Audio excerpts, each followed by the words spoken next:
Walau zakat mahita dengan mohon visual saya kata ini dulu tersebut jangan abon oleh sejarah abon harus zakat mahita dengan mohon bahkan apa-apa pun oleh mengakuan शाम को भी लाशा में भूल से जवाब तेहिया ना जमेला बोला कौन है तो आता ना तेही मां हुई करना आहो लेता है कि ना बीच में हुई पा इन्हें आहो बढ़ाई बात मैं खाना जमेला खाती hari ekor yang hujan, jelaka, moi babu tato, reggae jodoh togia, enter ho, nore tahe hujan abona, kalau lat reggae kor, abo malang reggae kana jahat, ayo arang te olok parau, आज jahat salah kana सरकारी lekate, menkan ona do सरकारी lekate से सरकारी लेकाते ओकालका काते ओना अबवा बनाई बने तेहे ओना काते से डेपुटेशन के बन हे जाता ना डीएम ऑफिसर साथा सामने আমি সমাজে বিনব পথযাত্রীদের কাছে আমরা ডিএম অফিসের মূল দ্বারে আমরা সভা করতেছি এবং বাধ্য হয়েছি ডিএমের কাছে ডেপুটেশন দেওয়ার জন্য ওনাদের কাছে ক্ষমা চেয়ে নিচ্ছি এবং যে সমস্ত জনসাধারণ আপনারা ডিএম অফিসে আজকে এসেছিলেন আপনাদের একান্ত কিছু ক্রিয়াকলাপের জন্য তারা আজকে কাজ করতে পারেনি আপনাদের কাজ পেন্ডিং হয়ে রইল তাদের কাছে আমি ক্ষমা চেয়ে দিচ্ছি কিন্তু বন্ধু আমরা বাধ্য হয়েছি আজকে এই মেদিনীপুর ডিএম অফিসের সামনে জড়ো হতে ভারত জাকাত মাঝি পারগানা মহলের পক্ষ থেকে কিছু বিশেষ দাবি নিয়ে যা মানুষ সমাজে গড়ে তোলার জন্য শিক্ষার লক্ষ্যে শিক্ষাকে এগিয়ে যাওয়ার জন্য শিক্ষার অধিকারকে বাস্তবায়িত করার জন্য সকলের জন্য শিক্ষা চাই। সেই জন্য আমরা আজকে ডিএম অফিসের সামনে এসে বাধ্য হয়েছি। আপনাদের কিছু কিছু অসুবিধা হচ্ছে আমরা বুঝতে পারছি, তবু আমরা কথা চেয়ে দিচ্ছি। কিন্তু এই কথাটা যদি আমাদের মহামান্য জেলা শাসক ডিএম সাহেব যদি একটু যদি ভাবতে পারতেন, তাহলে হয়তো খুবই সুবিধা হতো। আমরা গতকাল থেকে আজ পর্যন্ত এই অবস্থায় বসে থাকতে হতো না। ডিএম অফিসে আছেন কি না জানি না, আমাদের প্রতিনিধি ওইখানে গেছেন, এসে হয়তো বসে আছেন, কিন্তু ওই দূর কানে কি তুলে লাগিয়ে আছেন, এই পর্যন্ত আমাদের কোনো নিরাশা হয়ে আমাদের এখানে বসতে হয়েছে। এই জন্য আমরা ধিক্কার জানাই এই ডিএমকে। একটা পাগলামো চলছে, সরকারের পক্ষ থেকেও বোধহয় পাগলামি চলছে। আমাদের মনে হচ্ছে এই মাইকের আওয়াজ যত দূর পর্যন্ত যাচ্ছে, সকল শ্রোতা বন্ধুদের জানাই ভুল জবাব। কারণ কিছু কিছু জিনিস এইখানে আমি আলোচনা করতে চাই আপনাদের সামনে, হয়তো সেটা চলতি সেশনে যে সরকারটি চলছে অনেকটাই তার বিরুদ্ধে চলে যেতে পারে। কিন্তু ঘটনাটা আপনারা বিবেচনা করুন। শিক্ষার খাতে এই সরকার আগমনের আগে উনি প্রতিশ্রুতি দিয়েছিলেন সাঁওতালি মাধ্যমে পঠন পাঠন চালু করবেন। বিগত সরকার আমি চালু করেননি। এই সরকার কথা দিয়েছিলেন উনি যখন সরকারে থাকবেন সাঁওতালির মাধ্যমে পঠন পাঠন শুরু করবেন, করেছেন। এটার জন্য ধন্যবাদ জানাই এই সরকারকে। কিন্তু ব্যাপারটা কি হলো, প্রথমে এই মাধ্যমে সাঁওতালি মাধ্যমে পড়াশোনা শুরু হয়েছিল কি কিছু কিছু জায়গায় স্কুল দিয়ে দেওয়া হলো, কিন্তু টিচার দিয়ে দেওয়া হলো না। আবার টিচার দিয়ে দেওয়া হলো, স্কুল দিয়ে দেওয়া হলো, বই ছিল না। আমরা প্রতিবাদ করেছি ভারত জাকাত মাঝি পারগানা মহলের পক্ষ থেকে, এইরকম জমায়েত হয়ে প্রতিবাদ করেছিলাম। তারপরে ওই সমস্ত স্কুলগুলোতে বই ছিল এবং টিচারের নিয়োগ হয়ে গিয়েছিল। ভালো কথা, আমরা ধন্যবাদ জানাই। কিন্তু আমরা এখন চাইছি একটা আলাদা বোর্ডের প্রয়োজন আছে। এটা চাইতাম না যদি সিস্টেমটা ঠিকঠাক চলত। আচ্ছা, নকনা দোকান আছে বাংলার জঙ্ক এখন নোয়া সাতটাতে লই ওখানকার 3 বিঘা দাপা তো 3 বাজার মানুষ নদের রেডে লেখা তো লইতে গাড়ি সুবিধা। আর দাকা তো যদি যাহায় রেগে ওখান খালি নাচে না আর কাটি এই ভর্তি বই লইয়া না 1 মিনিট গাড়ি লই যাবে আর ভর্তি বই লইয়া। কারণ ইন্দো সাপড়াও কাতে তিন হইতে না ডিএম অফিস যারা হইয়া পারগানা বাবা তাকে কাছে গড়া তো আমাদের এই কাতে তিন নেলা বাবলু বাবু পারগানা বাবা উনি লইকে আয় মাইতে উঠে ভিতরে অকয় মেনাক ko angku urut kota bangse তো সঙ্গে আলাদা আলাদা বলাই না অঙ্কু লাগা হরি বিকল থেকে তিনা নোয়া হতো হো আজে চাবায় না ওনা তো বাংসালা গয় দিয়া নোয়া দেখে ইঞ্জিন গুলো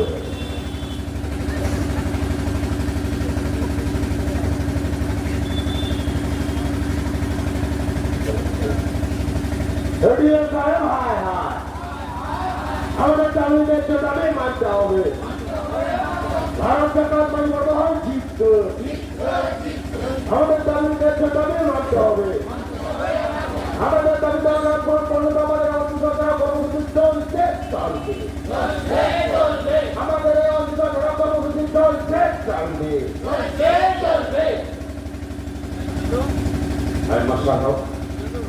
হ্যাঁ, ঘটনা যেটা আমরা এলাম এখানে ভারত জাকাত মাঝি পারগানা মহলের পক্ষ থেকে মাঝি বাবা আমাদেরকে বলেছেন, আমরা চলে এলাম। আমার কণ্ঠস্বরটা পরিষ্কার শোনা যাচ্ছে না, আমি দুঃখিত এবং লজ্জিত বটে। প্রথমে এখানে এসেই পারগানা বাবা এখান থেকে নির্দেশ দিলেন যে ডিএম অফিসের ভেতরে কিছু লোকজন আনাগোনা করছে, ওদেরকে বের করে দিতে হবে। আমি এইখান থেকে এই সরকারের কিছু কিছু পদক্ষেপগুলো আপনাদের কাছে তুলে ধরতে চাইছি। আমরা চলে এলাম, আমাদের যে প্রসিডিওর আছে, সিস্টেম আছে, ভাবে চলবো, এটাই আমাদের পরিকল্পনা ছিল। কিন্তু এসে যখন শুনলাম ভেতরে কিছু কাজকর্ম চলছে, আমরা হঠাৎ অবাক হয়ে গেলাম। ডিএম অফিস ঘেরাও কর্মসূচি এখানে লেখা আছে 17 তারিখ থেকে অনির্দিষ্টকাল পর্যন্ত, কিন্তু আজকে কি করে এখানে কাজ চলে এইটা আমি জানতে চাই। আমরা ওখানে ভেতরে গিয়ে দেখি না, সত্যি সারা সুন্দর কাজ চলছে, ওদের তাহলে আমাদের চোখে ধুলো দিয়ে কাজ সুন্দরভাবে চলে যাচ্ছে। তাহলে এটাকে আমি এইভাবে আমি বিচার করতে পারি না। আমাদের সরকারি মাধ্যমে শিক্ষার ব্যবস্থা করে দিয়ে ভেতরে ভেতরে প্রচুর ষড়যন্ত্র চলছে এই সরকারের বিরুদ্ধে। ওই জন্য আমি ধিক্কার জানাচ্ছি।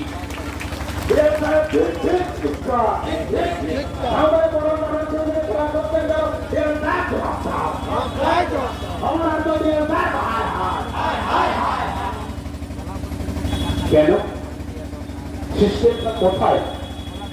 কেন আমরা এই প্রতিবাদটা করছি?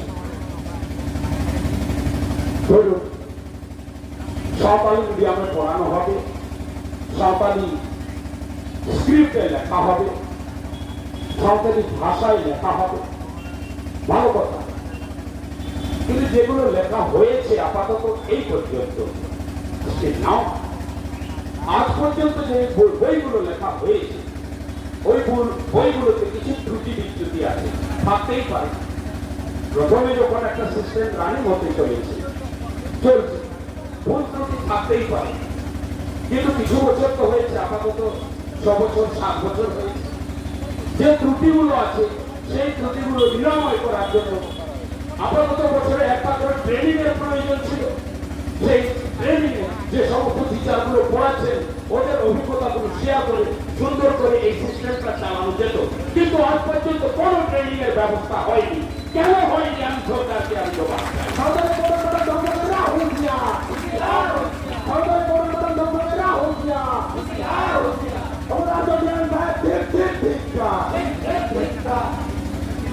এটা তো সরকারেরই দেখা উচিত ছিল।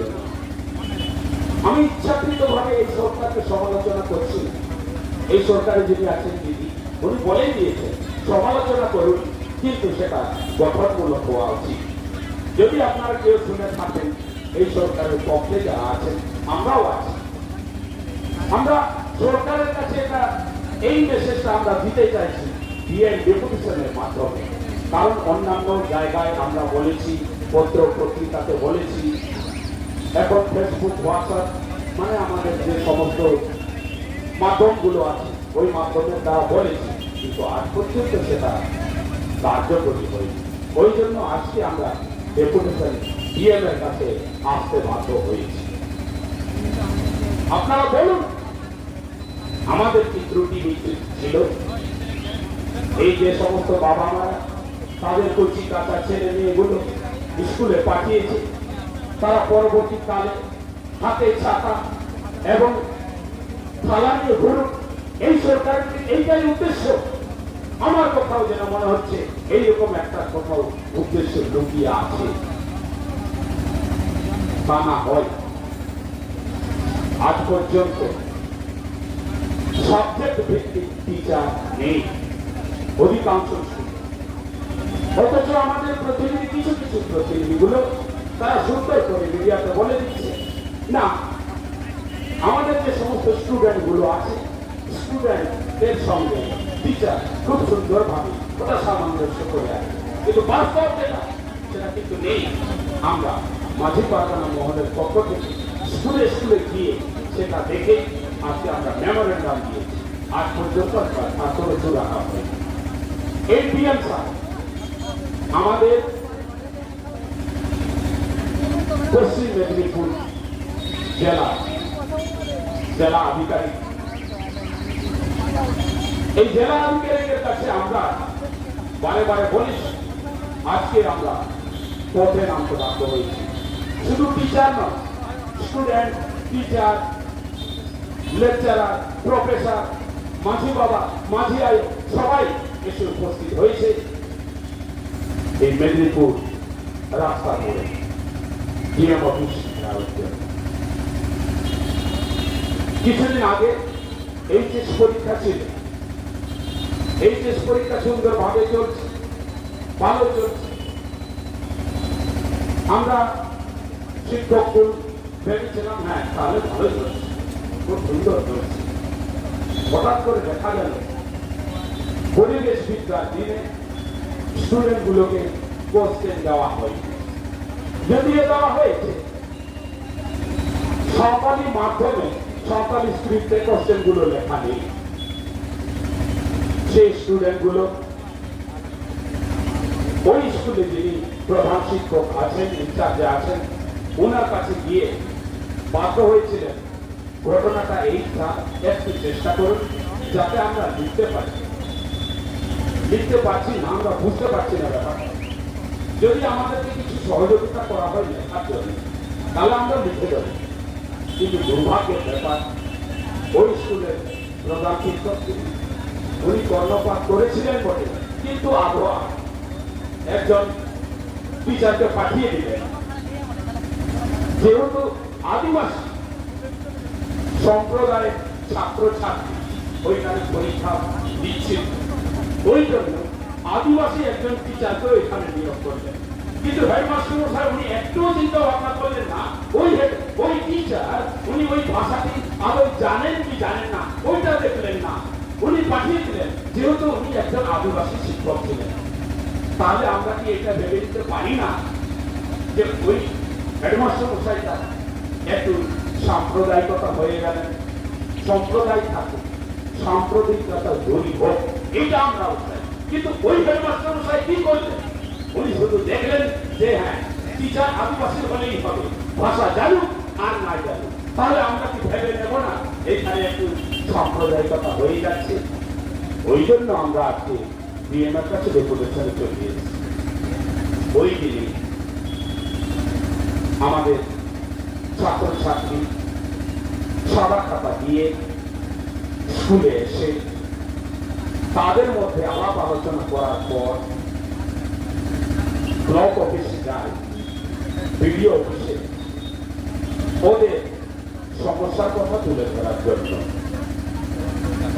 4:30টার পর আমরা দেখলাম আমাদের ছাত্রছাত্রীরা আমাদের স্কুলে বা হোস্টেলে পৌঁছয়নি। দেখলাম কেন, কি হলো ব্যাপারটা, খোঁজ নিয়ে দেখলাম বিডিও অফিসে সবাই ছাত্রছাত্রী মিলে ওইখানে বিডিও সাহেবের সঙ্গে কথা বলবেন কেন সরকারি ভাষাতে কোশ্চেন হলো না। আমরা শুধু একা যাইনি, ওইখানে আমাদের পীর পারগানা, মুলুক পারগানা এবং তলার পারগানা পর্যন্ত খবর এই ওনারা সকলেই ওইখানে হাজির ছিলেন। আমরা গিয়ে দেখলাম ছাত্রছাত্রীরা সত্যি ভিডিও অফিসে আছে ওইখানে কথা বলার জন্য। আমরা গিয়ে দেখলাম বা শুনলাম ওইখানে না আমাদের পশ্চিম মেদিনীপুর জেলার মহামান্য জেলা শাসক ওইখানে হাজির আছেন। আমরা আনন্দে হাততালি দিলাম, বাহ খুব ভালো কথা, ডিএম আমাদের কাছে চলে এসছে, আমরা আমাদের কথা কিছু বলবো, আনন্দে আত্মহারা। কিন্তু সমস্যার কথা হলো এই মেঘ না চাইছে এখানে জল, না জল নয়, ওইখানে হিমবাহই চলে গেছে, মানে বরফ না চাইলে ওরে চালাওয়া না আরে কথা। উনি চলে এসছেন নাকি সুদূর কাশ্মীর থেকে আমাদের নারায়ণগড় ব্লকে, আনন্দে আত্মহারা। কিন্তু কথা বলে যেটা জানলাম না না না এটা ওনার কোনো কাজ নেই। বিনিময়ে আমাদের ওই শিক্ষককে একজন অপমান করলেন এবং চাকরি খেয়ে যাওয়ার হুমকি দেন। এই দাঁতগুলো আসে কোথা থেকে? এই দাঁতটা আজকে আমি বিডিও সাহেবের তুলে দিতে চাই।